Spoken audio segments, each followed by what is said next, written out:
Okay, so yeah, I think we're away. And for our YouTube viewers, we've got a special today. We've got former midfielder Scotty Rogers. Scott, thank you very much for joining me this evening. No, thanks for having me. Thanks for asking me to take part. No, well, we were part of the great team from 2009 2010, so obviously we're trying to get as many of you guys on as possible. I think so far I've spoken to Kerry Morgan, Gary Warren, Sam Foley, Paul Bennett, Lynn Thompson, and yourself. Hopefully, Brilliant. At least get a starting 11 all finish together at some point. That's right. One thing about that team, they're all good lads, so I'm sure you had no problems. Happy days, good man. So, if you don't mind, I'm going to crack the questions I made. Yeah, no problems. Cool. So basically, this is an overview career in general, mainly on your time sport. So, at the very beginning, if my research is right, you started your youth career with Exeter, eventually moving on to City, but then it was where you really started as a senior player. Yeah, no, I've grown up in school. My family are from Bristol, but we moved down to Exeter because my dad played for Exeter City, so that's why we sort of moved to the area.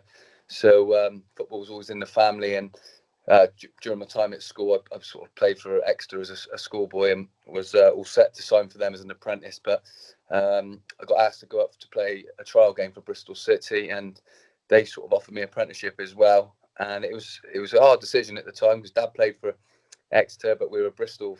Our family's from Bristol, and I just thought at the time I fancied getting away and sort of moving away and giving it a go. Bristol City was probably a little bit bigger club at the top, what it is now, but bigger club. And so I chose Bristol City and I moved up there and had two good years as an apprentice. Didn't quite work out for me up there. I got no complaints with that. I could have done a bit better than I did as an apprentice, but then I ended up coming back down to Devon and playing for Tiverton, where my uncle was manager. So as an 18-year-old, you think you get released by Bristol City, you think you'll walk straight into the team, but it wasn't the case. It took me a year or two to sort of break into the first team because they had a very good side. So you say football family then? So father was a player. Yeah, my dad played 250 league games, so so football's it's just everything to us in this family. I feel sorry for the girls really because every Saturday's taken up with the football, as you probably know yourself. So yeah, right from day one we've been a football family. So yeah, come back, and Martin, who was my uncle, who was also a professional at Exeter with my dad, he was manager. So it was a case of just trying to learn and break into the team.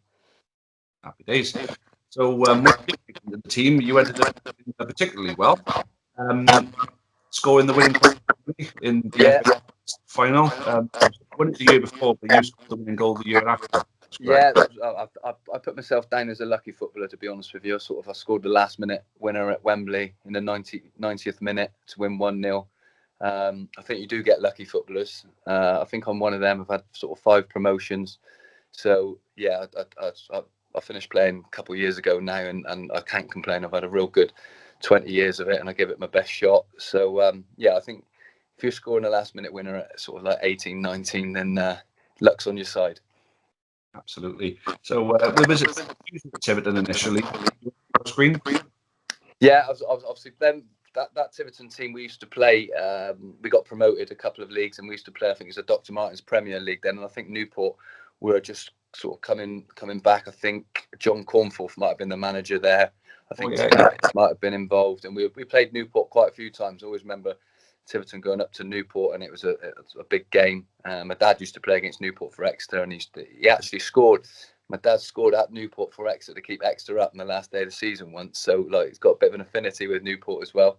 So yeah, I think Colin Addison was manager of Forest Green. I think Tim Harris was helping him out, and he sort of gave him a bit of a heads up that there was a young lad down at Tiverton who used to run around like a headless chicken. So they asked me to go up on a 2-week trial, and they signed me after the 2 weeks.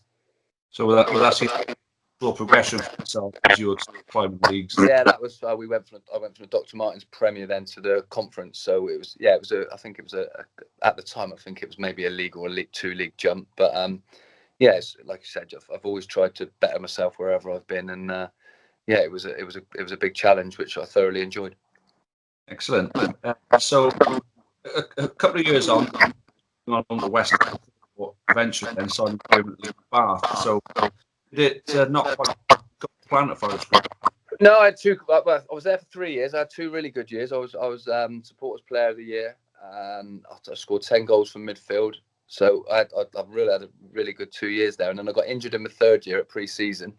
I had a back injury, and I missed all of pre-season. Gary Hours was the new manager, and obviously brought a few players in, as any new manager does. Brought a few players in, and then it was a bit stop-start for me, and I never got going. So I had to go out on loan to Weston to get a few games. And then obviously managers have their own players that they trust, and they're going to play. And I never really got a run back in the side. So I went on loan to Bath with John Relish, who my dad again was good friends with from playing against him. And he's got obviously Newport, big links with Newport. And I really enjoyed my loan there. And then I had a decision to make at the end of the 3rd year, because I knew I wasn't really the manager's favourite, but the chairman wanted me to sign another year just in case sort of anything happened. He didn't want me to go, but I enjoyed my time at Bath, and I didn't want to just hang around, so I ended up going to Bath. I mean, Colin Atherton, I mean, it was sort of lead to eventually move on then I think it. Sorry, what was that? Obviously, working with Colin Addison, Tim Harris, John Bellish, it was sort of made sort of in the stars. I've been enjoying. Yeah, I've been very lucky. Obviously, my uncles managed over 1,000 games at Tiverton. Colin Addison, like sort of Tim Harris, Dean Oldsworth, Justin Edinburgh. Yeah, I've been very, very lucky. I've played under some really good managers, and I've tried to take bits and pieces from them all. Now I'm a manager myself. We try and look back on the experiences I've had with them and try and use it into my own way of managing. Mm-hmm. So it was 2009 that you joined eventually then? Yeah, it's very similar to Bath. We had a promotion. We won one promotion there, and then we lost in the playoff final 1 year. And then John Relish left, and they had a new manager come in. Sort of Lee Howells took over. Bit similar. Sort of all of a sudden, you can sense like you're maybe not going to play week in, week out. And then Dean come in for me to go on loan over across to Newport, and I never envisaged myself playing for Newport. Obviously, I knew it was a big club, but you never think you're going to play in another country as such. I don't think. Do you know what I mean? You look at the clubs around you, and then it was a bit. Oh, you know what? I fancy a bit of that, and I went over there for that, and I was just taken aback by the supporters really at first, because the supporters are. I don't mean this in any detrimental way, but they're a different breed. They get behind their team, and it's weird. I can't explain it, but they make you want to run through brick walls for them. And if you don't play well, they'll tell you after the game, and which is no problem with that. My dad used to make me go in the players' bar after all the games, win, lose or draw. I used to have to go in there, and if you didn't play well, they tell you. But 20 minutes later, they're buying you a drink, and that stuck with me for that will stick with me forever. The supporters there they're sort of one of a kind. They're real good guys. Yeah, because I went a bit further along. Let's get now being this one subject. You had a strong rapport with the supporters, from what I can remember. So how was your relationship with them? Yeah, no, I mean, I wasn't the most talented player that sort of put on a Newport shirt, but when I played, I think I was appreciated by my teammates and the supporters, because I sort of did give me all every week. I sort of tried to cover every blade of grass as I could, and sort of help my teammates get out of trouble if they got themselves into a spot of bother, and vice versa. So, yeah, I think they could probably just see that when I put the shirt on, I did give me all for them. Obviously, in 2000 joined, obviously we started poorly, but we ended really strongly. Obviously, you were part of that. Yeah. For the following season, we were onto something good. Yeah, definitely. I think it was a start. It was that they was building the foundations for the following season. The way they finished there, and I think Dean was already looking at getting some players in permanently for the following year. And yeah, it definitely we finished strong, and that sort of set the foundations for a real good sort of team. Set the team up then for the following season. And again, Dean Oldsworth, he's sort of when he walks in a room, he's got that aura about him. Any of the players during that time, they just loved playing for him, and you wanted to win for him. He had that special touch with each and every one that he gets the best out of them. Yeah, because I was things obviously speaking for the teams. I could always spoke to Pike, and how it was to work with him. You know, his managerial style suited everybody individually as well. Was that the case with you? Did you find him to work with Yeah, individuals? definitely. I think he had that. He just had that way about him that he did. Every individual felt like you were playing for him, or you was his favourite player in a way. He sort of he had that little wink or that little like tap on your back, and he did. Every player felt really valued by Dean. And I remember we played Eastleigh about fourth or fifth game of the season, and he stood in the middle of the change room and he just said, "If we win today, we win the league." And everyone thought he was mad, and he went, "No, I'm being deadly serious. If we win today, we'll win the league." And we went out and we won 4-1, I think. And he just come in at the end, and he said it there and then. He said, "That's it." He said, "We're going to do it." And he made you believe. Like that day, remember getting in your car and driving home, and you're thinking, "Yeah, we're gonna do this. It's going to be something special." Yeah, I mean, it's still the people, you know, it's part of the management skills, you know, certain managers obviously certainly fit those. Yeah. He was. Yeah, again, like I said, we had a good squad as well. We had a really good mix of youth and experience. So just the spine of the team, like with Glyn in goal and Gary Warren and Wayne Turk, and then obviously Reedy up top. The spine was real strong, and then you had your little cheeky chappies on the wings, like your Charlie Henrys and your Kerry Morgans, that they could get under the skin of any team. Them two, like when things were going well, they're the worst two to play against, and it just snowballed. And then at sort of each game, and the support got bigger and bigger, and we were like a runaway train come the end. Oh yeah, absolutely. It was a special record-breaking season for you individually. Is it ranked up there as one of the best for you personally? Yeah, definitely. It was like to win that Conference South with the amount of points we'd done it, and how early we'd done it. I mean, like we really you didn't want the season to end. Like you were turning up at games, and it was a shame because you were counting them down, and you knew it was going to be over soon, because football's like that. It's so down, and then you start all over again, and we didn't really want it to end, but. Yeah, it is the highlight of my football career, was like even more so than scoring at Wembley, because obviously that's a one-off, and like I said, it might be a little bit of luck, but when you win a league as a team, and a group of you can share those feelings, and it's it's something you'll live with you forever. So it's cherry on top there. Pardon? Vegas, was that? Oh yeah, it was. I mean, we was going well, and it came to Christmas, and I remember we had a team night out. I think it was in Newport. Matt and Chris Blight took us out for a few drinks, and we just ended up talking to Blight, because I used to I was one of the older ones, so I used to sort of get them to buy a round of drinks. Not that they wouldn't, but I'd sort of push them towards the bar, and and I remember speaking to Chris, I think it was, and he said, "What do you think it'd take then for us to go on and win it?" And I said, "Well," said, "you have to give the lads a bit of an incentive, Chris." And he said, "Well, what do you reckon?" I said, "Well, why don't you tell them, come in the next home game and tell them you'll take them to Vegas if we win the league." I think he had a few drinks on board. He said, "All right, I'll do that." I said, "I bet you don't." He said, "Yeah, I'll do that." And lo and behold, we won the next game, and he come in. He said, "Right," he said, "if you carry on and like the way you're going and you win the league," he said, "I'm going to take you all to Vegas." And that was like red rag to a bull. It was then. We were like 16 to 20 lads. It was just a piece of the jigsaw, I think, because then he didn't need to do a team talk after that, Dean. That's perfect. You can take credit for it, then, can't you? Well, yeah, that's it. I thought when I was saying that, then I thought, I bet Dean listens to this and thinks I'm taking credit. No, but it was like, it's just that little incentive that's made a big difference. Well, you've certainly deserved it, of course. What an amazing season. So, following season, then, obviously, you started it with Carl, and then Dino eventually left, and then you eventually went it. It was Eastleigh you went on loan to, wasn't it? Yeah, I went to. I mean, once managers have their players, and then the new managers come in. It was, I think, I played. Trying to think who the guy who come in after the New Zealand. He went to manage New Zealand. I can't remember my name. Tim took over for a bit, didn't he? And then why can't I remember his name now? Anthony. Yeah, Anthony. That's it. Yeah, it was. Yeah, I can't remember. I don't know why my surname has gone blank in my head.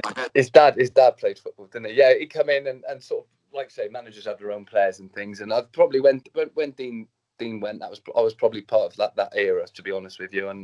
But you love it there so much that you always think that it's around the corner, you can get going again. But yeah, I've just got really fond memories of my time at Newport, and then I'm just so glad I chose to sign. Do you think if he had left at the time that he did, that your stay at Newport would have been a bit longer? What was that side? If Dino hadn't left when he did, do you Yeah. think he stayed longer? Yeah, yeah. I would like to think so, but obviously, players evolve, managers evolve, teams evolve. So you never know. I mean, you'd like to think so, but yeah, I just playing under him was probably the best. I played well when I was at Forest Green when I was like 23, but I was a different type of player. A couple of playing under Dean, and I think it was I'd done a different sort of role within the team. I was like obviously more of a team player, and I really enjoyed it, and it was up there with the best times of my footballing career. Hudson, Anthony Hudson. That's it. Yeah. Felt bad. Really honest. Yeah. Brain block sometimes. I don't know. So, going off on that then, Twickenham was the next one for you then, wasn't it? Yeah, I just floated about a bit. I was like, it was a bit of a like once you leave Newport and you make the move, it's like you're downhill. It's you're comparing it to what it was like, and you can't sort of. Eastleigh was a long way from my home. I was living in Exeter at the time, so it was like 2.5 hours. So I'd done 6 months there to the end of the season, and then I went to Chippenham for a bit. But again, it was doing a bit of travelling. I'm thinking, well, there's a club where I live. I've been travelling, playing like football at a high level for quite a long while, and I thought they offered me to manage my local team, and I thought, well, I might just get stuck into this for a bit now. So I managed the local team, Willen, and it cut my teeth really for management quite well. So I was going to mention Taunton, obviously being close to home. You played there for a little bit, didn't you? No, I only played one game helping my uncle was there. Yeah, I only played one game helping him out. We just lost to him actually Saturday in the FA Cup. So yeah, they're our big rivals, but they beat us 5-3 in the FA Cup. So sour subject at the moment. Oh, fair enough. So yeah, as you mentioned, the Rovers then player manager. Is managing part of your future plans? Yeah, I think football will always be involved. I'll always be involved with football, so managing is probably the next step. I did find it hard to stop playing because I played till I was about 38, 39. So yeah, it's been tough transition really. Although I've enjoyed it, I've just really missed playing, and sometimes I can be a bit of an angry manager because I still think I can be out there when I can, and I sort of get on some players' backs a bit. But I'm learning. I'm sort of calming down a little bit. I still want to be out there and around the ref, etc. But we've done pretty well. We would have finished 5th last season in the Southern Prem, and in the first season I was doing it with my uncle, and we've had a good start. We've won 3 out of 3 this year, so it's a tough league. You've got the Salisburys, your Truros, Taunton, Western Supermare. So there's some big clubs in the league. So we're doing all right. So would you say Tiverton is where you always sort of felt most at home as a player? I've played over 400 games there, so I started my career there and come back there. But I had such good times at Forest Green, Bath, and Newport that I've made a lot of good friends, and especially football friends and friends off the pitch. That I wouldn't pick any of them out. Say one was any better. That all 4 of them I thoroughly enjoyed, and I hold fond memories of all 4. So I seen an article and you actually joint manager with your uncle. Yeah, he's been there over 1,000 games now. Well, even a lot more than that. That was ages ago. So he's probably done about 1,400 games managing. So when I stopped playing last year, it sort of we had a little bit of a chat, and I think me coming in is giving him a new lease of life. He's like 65 now or something like that. So it's giving him you share your defeats together, you can share your wins together. So it's quite nice.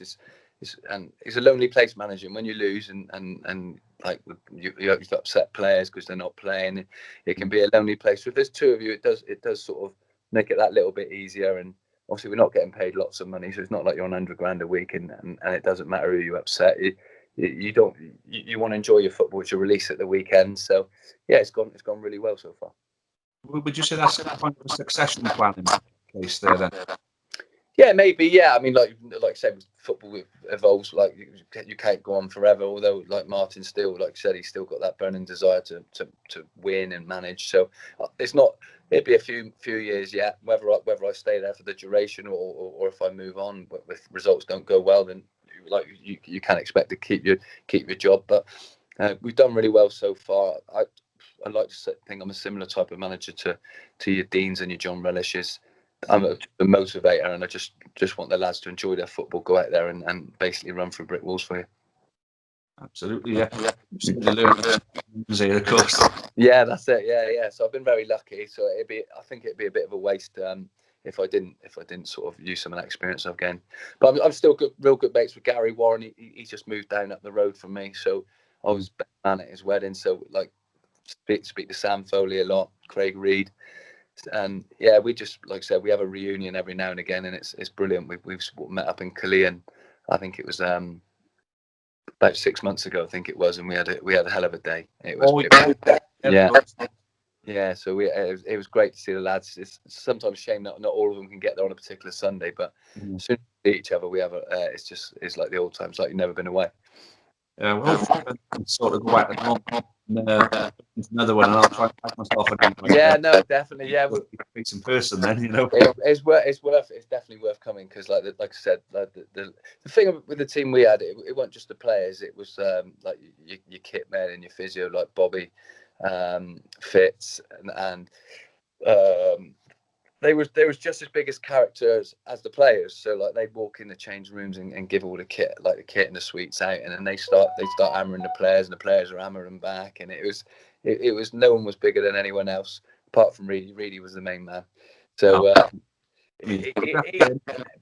people ask me, people ask me who's the reason. He was the reason we won the league. I think we had the best striker in the league that year, and some of the goals he scored was ridiculous. We all know him. Like, if he was chocolate, he'd eat himself. We all know that with Reedy. But you've got to have that aspect to you if you're going to be number one, I think. And it was just he went on and got in the league, like quite a few of them. But I honestly think with a bit of luck, he could have played a lot higher. And he was a special talent.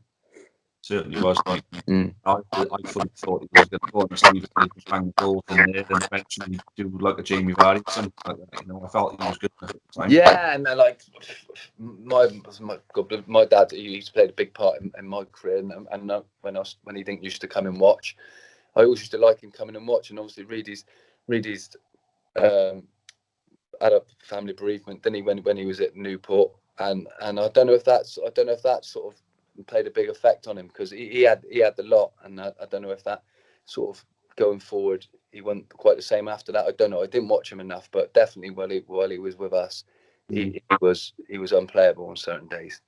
I think some people forget all players are human too. Yeah, definitely. He Sam and like they complemented each other well. Sam's gone on and done brilliant too. I speak to him. He's up at St Mirren at the moment, captain, and yeah, he's had a good career too. Certainly, I mean, players who've had great careers from that team, of course. Danny Rose has gone and done well as well. Obviously, Carrick did well. I think Toddy could have gone a lot further. Paul obviously got obviously got to Blackpool. Yeah, there was I think there was about about 7 of them that went on to play in the Football League that was in that particular squad, which is phenomenal. It just shows the talent that was in the squad. So coming on to the last question, and it's the one I asked everybody: who was the best player you played with? The best player you played against in your career? I think we played probably the best player I played against was when I went back to Tiverton. We played Fulham in a pre-season friendly, and John Tagana was their manager, and they just signed Louis Saha. Oh, right. And he just come over from France, and he was the next best thing come over. And I've never seen a player so quick, and he obviously was good on the ball, but he was just going past people. He was like a man playing in a kids under 8s game. He was just going past people like they weren't there. So I knew early on that he was gonna be something special. So that was the best player I played. And the best player I played with was a lad called Tommy Dockett. He came to Newport for a bit, but he came at the end of his career. He was at Bristol City with me as an apprentice, and he could have been a Bristol City legend. I think he fell out with Brian Tinian and moved to QPR, but he was top draw as well. Yeah, I mean, you Tommy, obviously, I think Hudson brought him in, actually. Yeah. You can see it in him that he's a quality player. I don't know why he wasn't able to do it at that level. Yeah, I think to be fair with Tom, I think like he come down and the fire had gone out a bit in his belly by that stage, and But like I said, growing up with him and watching him play for QPR in Bristol City, he was probably about 9 stone wet and about 5'7", but he'd smash any midfielder into the next day, and heading ability, he'd get up and win headers, and yeah, he was a real fan's favourite at Bristol City growing up, and yeah, he played for Northern Ireland, so he was top draw. Yeah, because I know blokes who support them, and that they were always very confident on me, and when he signed for us, they really raved about him. He must have done something really good while he was at Bristol City. Yeah. No, he was. Yeah. He had the lot. I remember he played for Northern Ireland against Spain when Spain had a good side, and he got man of the match that day at Belfast. And to get man of the match against Spain in the World Cup qualifier, you've got to be pretty good. Oh, absolutely. Scott, so that's for you, mate. So thanks for having me on. Joining me. Yeah, no, brilliant. Really enjoyed it. I'm just going to enjoy this. Yeah, brilliant. Top man. Right. Cheers, Scott. All the best. Thank you. Bye-bye. Many thanks for watching the latest content on the Amber Army channel. Please make sure you leave us a like. Make sure you subscribe for more content, both for the neutral football fan and also plenty of Newport County. Even more Newport County content can be found on the club's iFollow channel on the link above. It is just £4.49 per month to subscribe to that service. And those of you feeling extra generous can also support us on Patreon on the link at the bottom there. That would be a monthly donation of your choice. Thank you again. Make sure you've subscribed, and as always, up the county.